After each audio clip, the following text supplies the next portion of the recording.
getting the test off your board is one thing, but you need to actually go through that. But we're going to go ahead and start on this test right here now. We got some folks that will probably be straggling in late.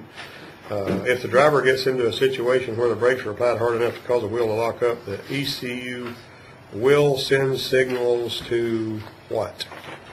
Now, this is not a particularly hard question. The engine controller is going to send signals. Just draw some block diagram thing up here. All right. You've got a computer brain. The first anti-lock brakes were used on aircraft, and they were totally mechanical. And you had a flywheel that was hooked to a valve, and it was attached to the wheel. And as long as the flywheel and the wheel were turning the same direction, the same speed, everything was okay.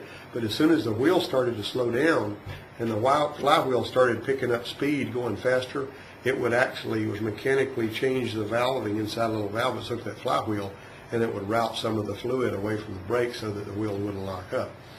The reason they did that is because when the pilots were landing, they had to find the skid point on their brakes, and it took a really good pilot to figure out how to stop right before the tires started to slide.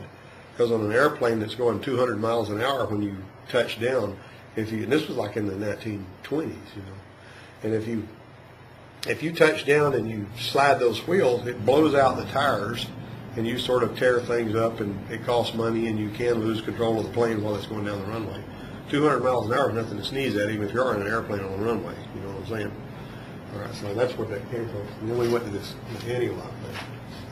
Here's your ECU.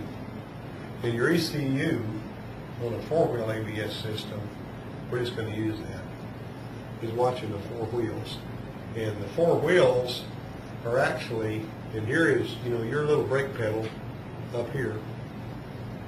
Let's move these tires back.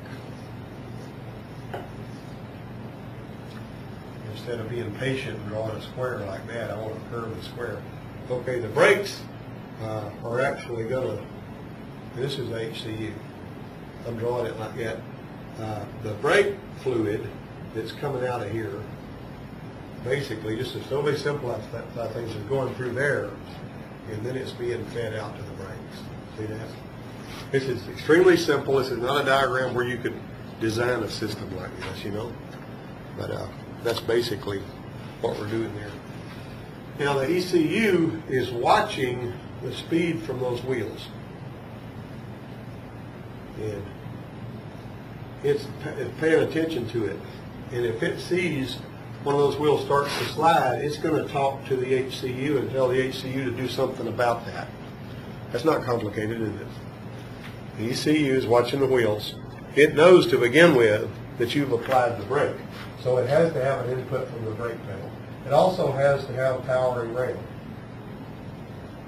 See, all that's got to be going into it too. It's got to be awake. It also can communicate with your scan tool.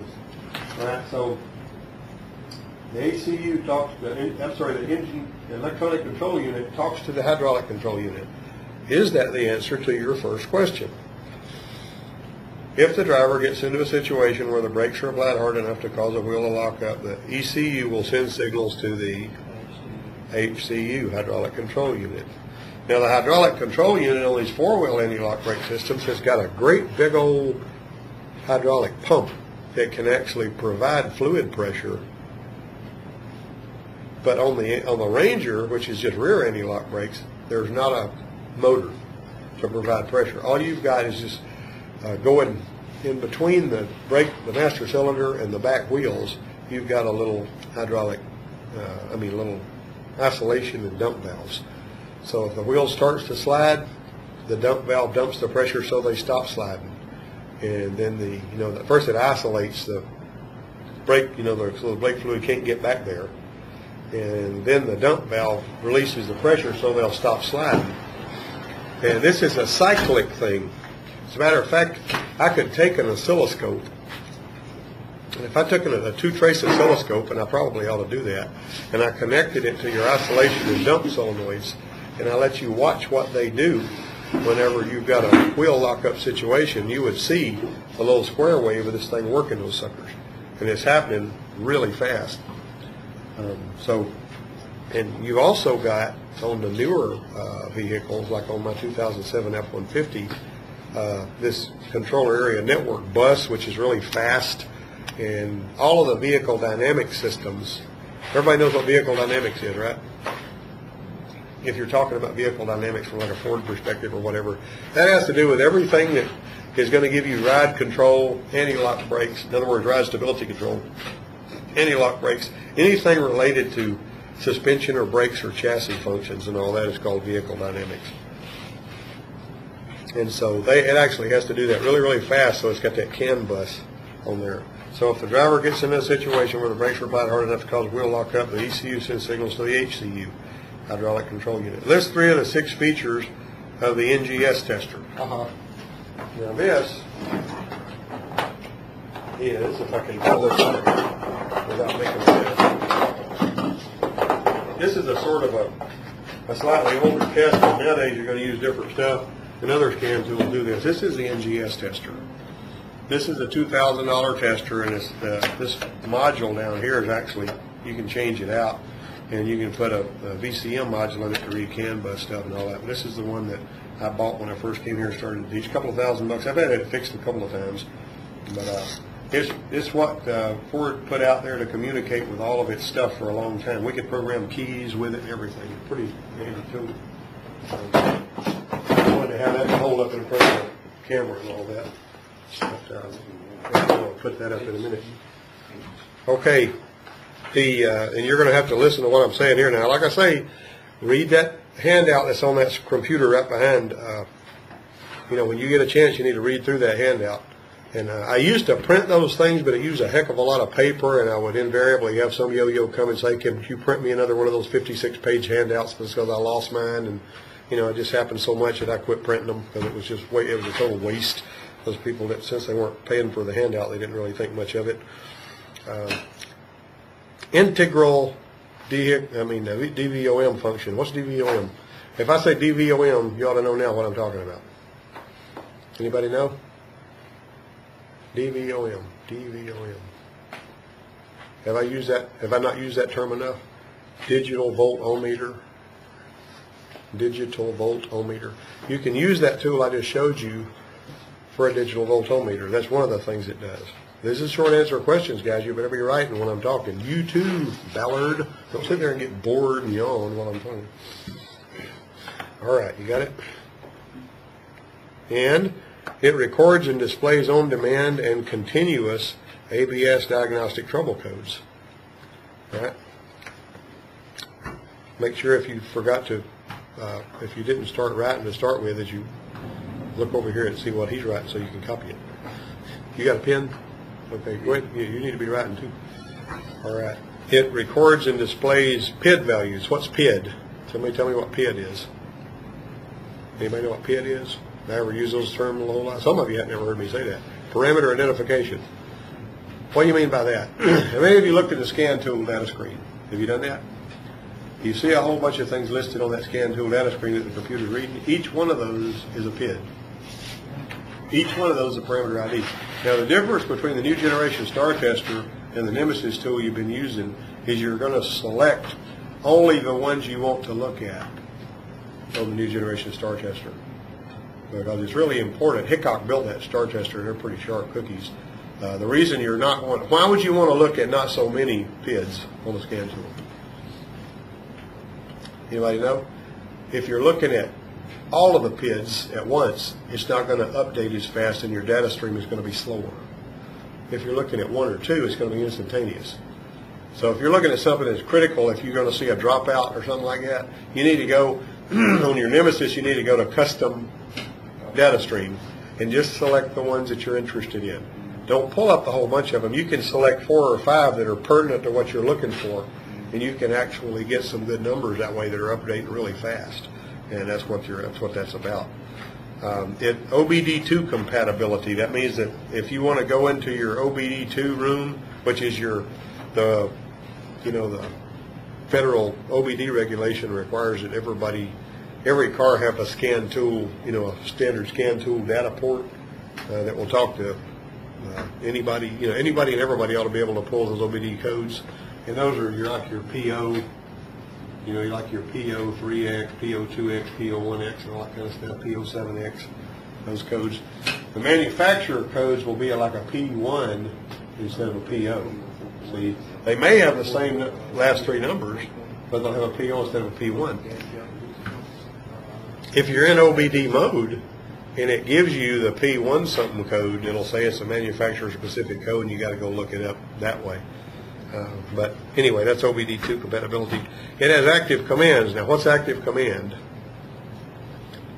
Anybody know? You writing this stuff down, or are you just? Is that when you can change stuff like through the scan tool? It is. That's exactly right. It's two-way communication with whatever system you're working on.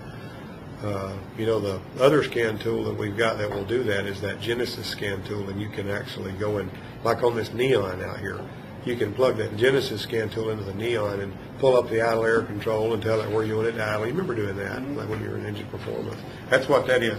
Nemesis won't do it. Genesis will. This one here will. All of your real high-end scan tools will do that. They've got active command mode. Before there was active command mode, and we were just flashing out codes and stuff, you actually had to, you know, there were even GM, they had various different place, you know, state, diagnostic states that you put it in where it was doing certain things where you could tell if it was working right. Connects to the vehicle data link connector. Well, that ain't complicated, so let's go over those one more time. It's got integrated digital voltometer functions. It records and displays on demand. Records is cool. What if I'm driving one that's gutting up sometimes and I don't know if it's working right all the time? I can record, and then when I get back to the shop, I can play that back and say, aha, right here that thing dropped out, and also we had this other problem. See? So recording is really important. It records and displays PID values, OBD2 compatibility, active commands, and it connects to the data link connector. Okay, that one there was that's all for question number 2. Okay, that's the 6 features, 3 of the 6 features. I have to list 3 of them. That's all 6 of them. How can you access the ECU's memory and retrieve the codes? There's 4 different ways. There's 4 different ways to access the memory and retrieve the codes. On this particular system we're talking about is the Ford Tevis ABS handout, you know, and basically you have some continentals and stuff, but we're just, and you can read in that handout over there, you know, particulars of that, but the answer to that, you can use your NGS tester, which is why we just talked about new generation star tester. There's another tester that just basically had a little numerical display on it called Superstar 2, and you just plug it in, and when you put it in self-test, it would start sending you the codes out, and it would display them on the screen. I actually built one of those with a, you know, a beeper and a light and some cables and all that kind of stuff. Then you can do it with an analog voltmeter, and you can jump the diagnostic connector and read the flashes of the ABS warning indicator lamp. Now, the connector on these old Tevis systems looked like this, and it looked like the old OBD1 connector for the Ford. It had 4 wires down here and it had 2 wires up there. See? And basically, whenever you, you know, you can see in the, you can see in there, there's a diagram in there of which one you're going to jump. Now, on the old Ford OBD1, there was a separate little connector out here. On this ABS connector, which had exactly the same shape and number of wires, you know, you're actually going to jump 2 of these wires together and get a flashing code out of the other one, you know. Now, the most complicated stuff that people did with computers on cars was what they started doing first, and that was the engine control stuff. Then we started doing the stuff that wasn't quite as complicated, like anti-lock brakes wasn't all that complicated. It's doing just very few jobs, you know. And so if you understand the engine control part of it, if you understand inputs, outputs, and, you know, basically what this thing's doing, you can understand the ABS. Jump in the diagnostic connector and reading the flashes of the ABS warning indicator lamp. You can read them on the ABS lamp flashing out. Question number 4. Inspection of the wheel speed sensors and sensor indicators should include what?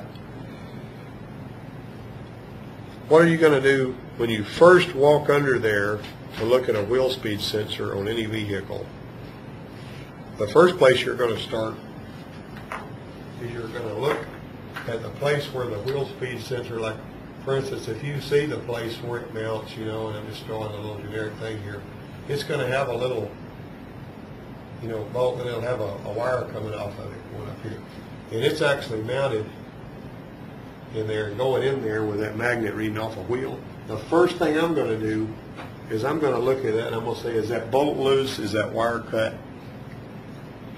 A lot of times you got to recognize the fact that when the wheels are being turned back and forth a lot, it's bending these wires every single time you turn the wheel. Now they try to route the wires so that it has a minimal amount of bending, but you need to pay attention to anything that looks like cracked or broken on that, because it can have broken wires on the inside of it. That's the first place I'm going to go. Just look at it. Check the wheel speed sensors are mounted properly and aren't loose or damaged. You're also supposed to do everything you can, and you can do this. You can actually see the wheel speed sensor out there and reading off of its little wheel, just real plain as day. And you just look there, and there it is, right there. Sometimes it's kind of sticking up in a hole, and it's going to be hard to see it, you know. But if you can, and whenever you can, you're supposed to check the clearance between the wheel speed sensor and the wheel speed sensor indicator. That's supposed to be within spec to ensure proper reading, and if it's too far away, you know, if it's too close it may hit, if it's too far away it may not. If you see magnetic ferrous metal chips or something sticking to the sensor, that just screws the signal all up. You gotta figure out where those went. Is it only on like a couple of wheels, or it's on all four? Depends on if it's four. If it's four-wheel anti-lock brakes, on the GMC that we've got, it's got a wheel speed sensor on each front wheel, but it uses the output shaft sensor going out of the transmission to read the back wheels. The Ford has a sensor on the rear end, and so does the Dodge. They got sensor back here on the rear end. But the GM says, well, I can infer what the differential's doing by looking at the drive shaft. And so that's how they do that. But yeah, you're going to see in that particular one, you know, that if you're actually at the wheel sensors, you're going to be looking at little teeth going by. Now, there is a caveat here. The sensors most of the sensors that we've got out here, you can actually check them with an ohm meter to see if they're bad or good. You can check them with AC voltage. On the Dodge Caravan, well, like on this one that's on the lift right now, and on the one that Jimmy Hutto drives, that is a Hall effect sensor. You cannot read it with a ohm meter, and you're not going to read any alternating current voltage coming out of it either. It is a screwball deal. What you can do is unpin the sensor wire and hook your little, you know how I showed you guys to measure amps with your little digital voltmeter when you're in electrical class? If you take that thing and you put it on amps and you put it on the lowest amp reading you got, and you fix it so that that current is going through that amp meter, as you turn the wheel slowly, you're going to see that amp meter read 7 to 14 milliamps. You can also measure, if you just go right into it, you can, because it's got amps, you can read 7 to 14 millivolts. So it's really interesting how both of those work. But that's actually only DC, and it's got a ground wire going to that sensor, and you got 12 volts going to it. And the signal is generated on the 12-volt line inside the sensor. And that's called a magneto-resistive sensor, basically. And some of the Toyotas have got the little pulse ring built into the protective part of the bearing. You know that little cover that covers up it seals the bearing so the grease is in it? Yeah. They'll have a bunch of little magnets in there. And then they'll have something that as these magnets go past this sensor, you know, it creates, and they've also got it when they've got two of these little magneto-resistive elements in that sensor, they got it where the wheel, it can tell the computer if you're going backwards or forwards. How many of you have ever backed up on a car and seen the speedometer read the speed in reverse? You ever seen that? It will. Only if it's got if it's using a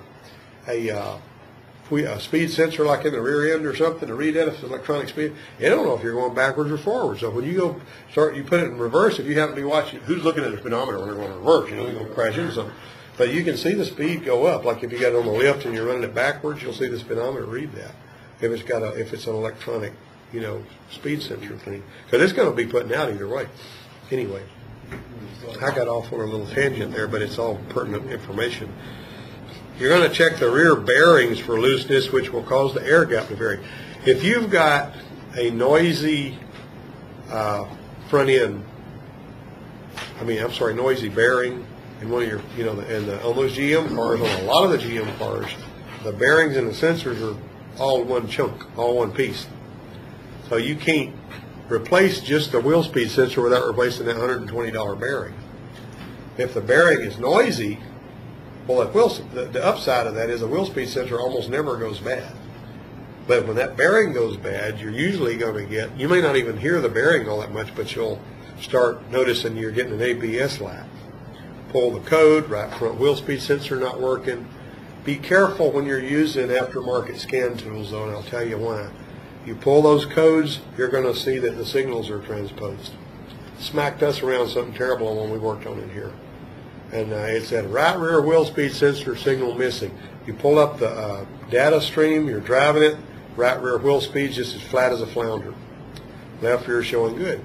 Put another sensor in there, $28 or something, didn't cost all that much. That darn sensor, popped it in there, same thing, just like it was.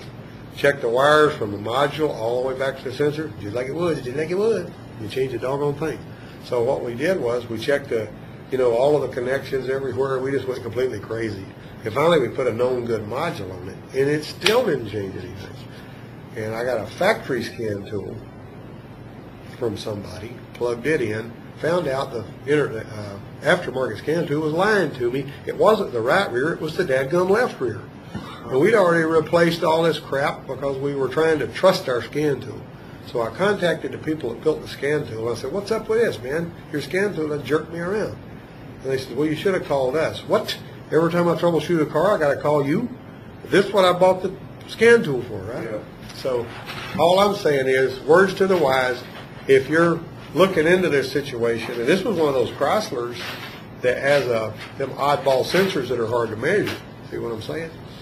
So trying to trust the scan tool if it's an aftermarket, when if it's telling you it's this sensor, you better make darn sure it's this sensor. If you've gone a little ways into that and you still feel like you're getting jerked around, say, well, let's see if it's talking about the other one.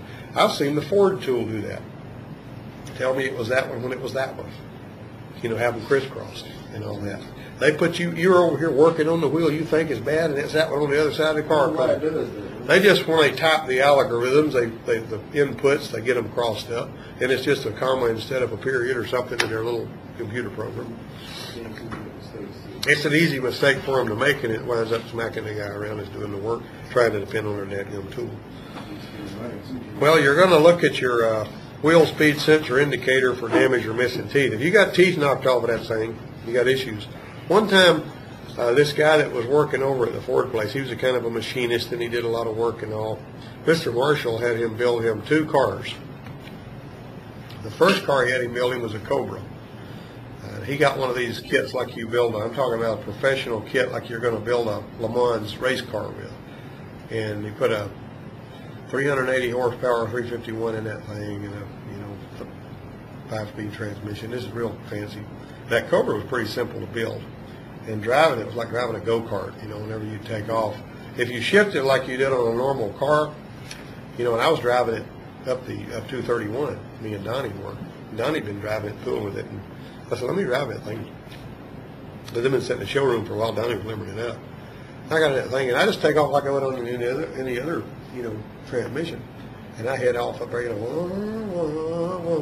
that's like 7 seconds. And Donnie says, look, you're going 90 miles an hour. You need to slow down, I went from 0 to nearly 100 miles an hour in the time that I would expect to have been going like 40 on a regular car.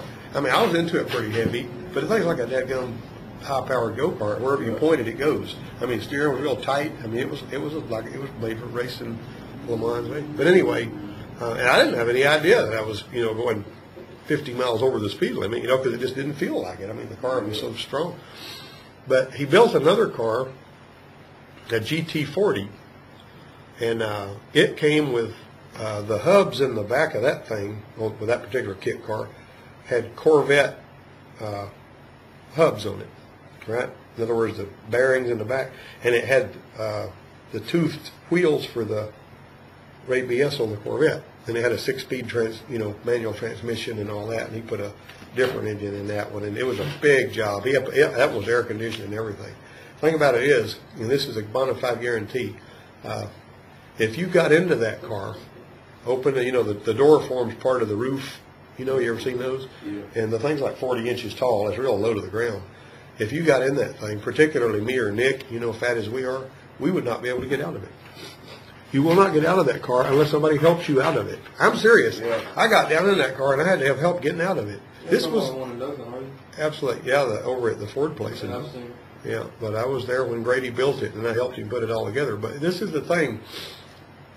What we did was, he had a Stewart Warner speedometer in there. And we got the wheel speed sensor for a Corvette, and we put it in there, but we didn't need that many pulses to make that speedometer work. Okay. You know what I'm saying? We didn't need like 110 teeth or whatever that silly little speed sensor. I don't know. So we calculated the distance between the teeth. We needed 8 pulses, and the little dip switches on the back of the speedometer had to be set. And so we took this little ring and we ground every tooth off of it, but the ones that were spaced evenly. And that wheel speed sensor on that that was made for ABS on the Corvette was sending a signal with 8 pulses. When we set our dip switches, we had an accurate speedometer, and it was getting it from the left rear wheel. You know, so anyway, that was an interesting little side note there.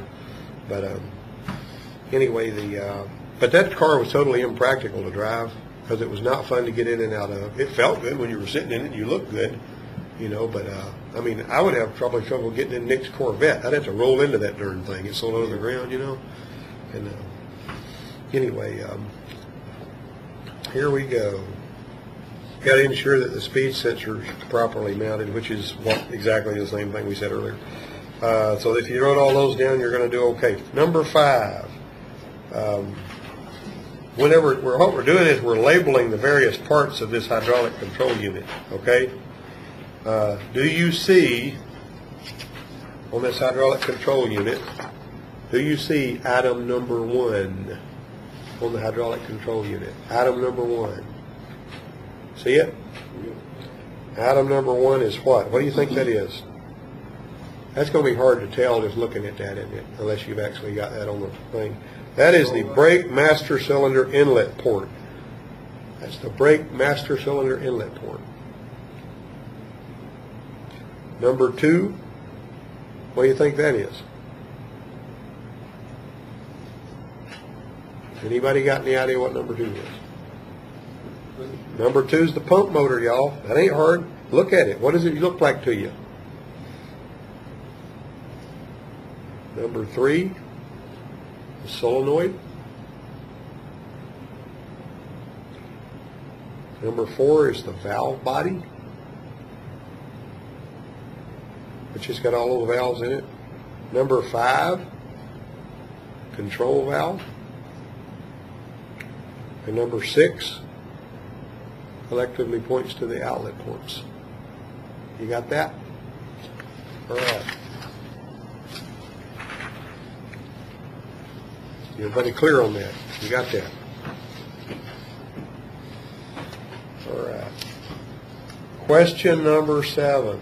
Excuse me, number 6. Can you draw a circle around the wheel speed sensor and the wheel speed indicator in this particular, the wheel speed sensor and the wheel speed indicator? The wheel speed sensor and the wheel speed indicator. Wheel speed sensors, like second from the left. Farthest component to the left, that's what you're talking about? Yeah. Okay, now where's the indicator? Where's the indicator? Describe to me where the indicator is.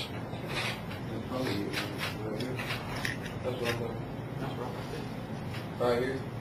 Huh? Right here. How would you describe it? I mean, if you said the words. On the axle. On the axle.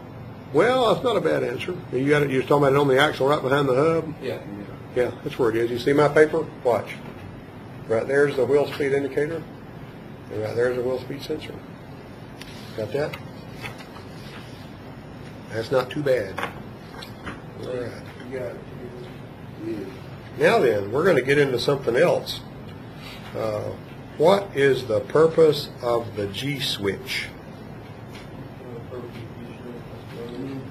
Huh? No, I was going to the Gswitch.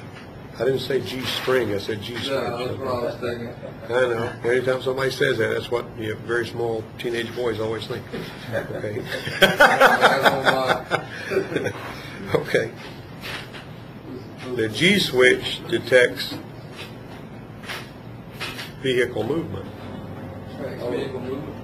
Yeah. So how? If you were going to, let me ask you this: if you were going to make a Gswitch, how would you do it? What is one kind of Gswitch that we've talked about before that we didn't really call a Gswitch? What about the airbag crash sensor? It's not really a Gswitch, but it does something similar. Detects impact. Yeah, it detects impact. It detects whenever, bam, something you stop. Can you take something and hit an airbag sensor and make the airbag go off? I think you could. No. Unless it was on a Camaro, and sometimes people would hit a curb and all that, and it would blow it off. But Levi's Cavalier, you got to recall the airbag, or if you hit a bump at 40 well, that's because it's moving and it's detecting the movement. blow the airbag. But what happens is you've got on the ones that most of the time they've got a little weight or a ball or something stuck to a magnet, and whenever you hit something, it takes a certain amount of calibrated. I think that'll be going 28 miles an hour on most of them, and stop suddenly to make it happen. And but see, you see these people in some of these movies. You remember, like The Blind Side, he had a crash. But I'm talking, man, that would have happened. He ran into a truck. Yeah, but he wouldn't have stopped that airbag with his arm. Actually, I think he probably did. That was a true story. But one way or another, this thing right here was on this Bruce Willis movie, that last Die Hard movie he came out with. And that kid got out of the car and hit the front of the car with something, made the airbag go off. Dumb. That ain't happening, man. That's silly, you know. That's like people, you see these emails that come out and says, the state trooper told some woman that if you use a cruise control in the rain, it'll make the wheels start spinning and you'll crash and burn. You ever heard that? Have you ever seen that email? Yeah. If you're using it, they start claiming, if you use cruise control in the rain, it's going to cause you to lose control because it's going to start spinning the wheels. And that's not so. I don't know where they're coming up with that. I mean, the only time that could happen is if the computer was reading the vehicle speed from the front wheels and driving the back ones. That's kind of Never happens. They don't build cruise controls like that, I mean, in theory, that seems to work, but that's a hoax. All right, anyway, the Gswitch detects vehicle movement. The Gswitch is used on some four-wheel drive vehicles because all four wheels are mechanically linked. That makes it possible for a lockup at any single wheel to cause all four wheels to lock up. See that? If all of the wheels are linked on a four-wheel drive and one wheel locks up, all of them are going to lock up. And without some way of detecting vehicle movement, the ABS would not be able to differentiate between these condition in a stopped vehicle. You see what I mean by that? It needs to know that a four-wheel drive vehicle is moving, doesn't it? If the four-wheel drive vehicle is not moving and all the wheels are stopped, does it need to do anything with the ABS? No. But if the four-wheel drive is moving and one wheel locks because they're mechanically linked, they all lock, it needs to know, wait a minute, this is a situation where I need to anti-lock things. And so it starts applying this anti-lock principle. That's what Gswitch. On the ride stabilization system, stuff like my wife has on her Explorer, and they're going to make them put all of this stuff on all these SUVs and pickups and stuff, probably eventually on all cars within the next couple of years.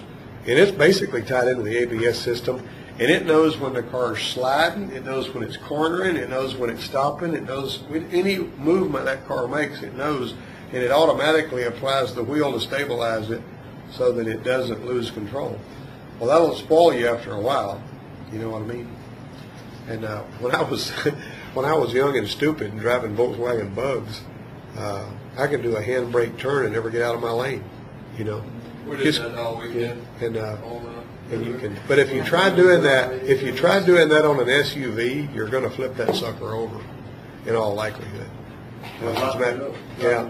If you yank your park brake and try to slide around, you're going to flip an SUV over. You can get away with it it's stupid to do it anyway, unless you're out there unless you're driving a vehicle that you don't care if you crash it. You better be wearing a helmet and a seatbelt. and not have any kids in the back. It is kind of crap, you know what I'm saying? But and like I say, the stuff that we did that was so stupid. Back in, gosh, 74, whenever it was, my boss man went out to work. I was doing wheat harvest out in Texas, and I was just a teenager. I was about the age of some of you guys, and I was driving this little Volkswagen Bug, you know, before I was 15 years old, I could do a handbrake turn like a pro, you know what I'm saying? Because I learned how to do it on dirt roads and stuff. And, you know, of course, I tried not to do it in traffic. You know, that's not a good thing to do. Yeah. You know? but anyway, but these people get really puckered up if you do that. But I was driving this little Volkswagen Bug, and this one guy says, go out there and get my boys from out there at the lake. And so I went out there to the lake, and the lake had a huge dam with these big pieces of granite rock all the way down to the water. You know, it was sort of like to keep the dirt from washing, you know, and when the water was up. And so those guys were down there fishing, and one of them was like 14, one was 15. I think I was 18. Whoopee, I was a big gunner, right? So anyway, so they came out, they climbed in the car, and they were smart mouth little jerks. And I had parked on the dam, you know, and it was like a one car. You know, there wasn't any really good way to turn around up there. And so this kid gets in the car and he says, you dumb butt, you're going to have to go all the way to the other end of the dam to turn around. And he kind of ticked me off a little bit. You know, until I was about 20 years old, I had a bad temper. You know what I mean? So don't tell me something. You know, don't you tell me, you know. I mean, that's what makes me pick up a cylinder head with one hand when somebody says I can't do it. That's stupid, you know, you hurt yourself like that. But anyway, he says, so I said, watch this. And I got a little speed up, which the dam was real long, and I did a handbrake turn on top of that dam. And them kids were like, whoa, you know, cuss, you know. Well, see, what they were scared of was they had already tried that on another vehicle with somebody and tumbled off down in there amongst the rocks. But I mean, I managed to do it and pull it off. But I was so good at it, you know, that I knew exactly, you know, I knew you're watching the pavement, you know, that, you know, how fast it's going to slide, you know, where it's going to stop, and you work your wheel. But I mean, I wouldn't do that today, and I wouldn't advise anybody to do that. But it was funny as all get out to hear those smart aleck kids cussing because they thought they were going to die. This weekend, he was on a dirt road. He said he had to pee. He got out and started peeing. We drove off and left him. He said he's seen the car go down to the end of the road and whip around. I just front wheel drive 88 LS Oldsmobile with the push to engage park brake and push to disengage. And the guy driving just whips it around. He comes right up on Levi, and you see Levi start doing this number. It's like off on the side of the road, and you see, we call him mullet, just right there on the dirt road, scare the hell out of crap out of Levi. He's like, I didn't pee on myself, look. That's okay. Where is Levi today anyway? I think he's sick today. I know. That would make anybody sick. Okay, now then. That's pretty fun. Number 8. Let's look at number 8. We kind of got off track here. We need to get back on track. If the driver gets into a situation where the brakes are applied hard enough to cause the wheel to lock up, what happens? In order. We got to know what happens in order. What's the first thing that happens? The first thing that happens is the ECU will determine which wheel is in danger of lockup based on the deceleration rate of the wheel. It's watching that wheel slow down. This ECU does not sleep, and it's only got one job that it's going to do. It watches all of the wheels, and if one of the wheels is decelerating slower than the rest of the wheels, it's going to send an electrical signal to the ECU, and it's going to say, hey, dummy, you got a wheel locking up out there, you need to do something about it. That activates the solenoid, and that's number 2, by the way. The ECU sends an electrical signal to the ECU. Number 3 is, this activates the solenoid that controls the inlet/isolation valve for the hydraulic circuit that controls that wheel. It stops brake fluid from being able to get to that wheel. The brake fluid can't get there anymore. That's why they call it an isolation valve. And that cuts off the fluid flow from the master cylinder and prevents any more master cylinder hydraulic pressure from reaching that wheel. That's basically just, you know, a short synopsis of how that scenario begins. And number 4? Number 4 is it cuts off fluid flow from the master cylinder to that wheel, to that one wheel. Yeah, I mean it just keeps sending it to the other wheels, but it's. I got 3 or 4 backwards. Yeah, 3 is solenoids that activates the solenoid. The question says to put them in order, so. I marked out 3 and put 4. I Yeah. put number 4. As long as you understand that. Since brake fluid, let's see, what's the HCU's pump and motor used for during a ABS event? Or what does it use? The motor spins the pump. The pump moves fluid. Why does it need that? Stop to cut fluid off the foot. Well, the brake fluid is released each time the outlet dump valve's open, right? You got that? If you see if it, listen to this. Let's say the ECU doesn't catch it quick enough because you're pretty swift with your foot. It starts sliding that wheel. The ABS unit has to be able to stop you from sending fluid to that wheel. It also has to be able to release the fluid that's at the wheel. So you got a dump valve for that. So it's saying, okay, I'm going to stop him. Oh crap, the wheel's already sliding. I didn't catch it quick enough. Well, I'm going to release, and now the wheel's rolling again. Okay, you got that? All right. There's got to be a way to replenish brake fluid to the system, and that's they use the pump and motor for that. When the pump motor is running, brake fluid that's stored in the accumulator is pumped back into the master cylinder. The accumulator is a piston with a spring behind it, that absorbs fluid and so on and so forth. But we'll get it. I'm going to show you some videos and stuff about that. I want you guys to understand anti-lock brakes before we're done. There's some really good videos I have on that. They're very short, to the point, and shows you what's happening. So we're going to have to go over that. Okay, number 10. Hydraulic concerns will normally set diagnostic trouble codes on a 4-wheel ABS system. Hydraulic concerns. That is false. That's our ABS on. Yeah. If hydraulic concerns will normally set DTCs on a 4-wheel ABS system. Well, let me ask you this. If you've got a leaking wheel cylinder, are you going to get a code for that? Those codes are detecting electrical problems. They're not going to detect a hydraulic problem. Now, there are cases in which if you lose enough brake fluid and the fluid goes low enough, you may get something that way, but it's not going to tell you have a brake fluid leak at your left front caliper or anything like that. This is not going to happen.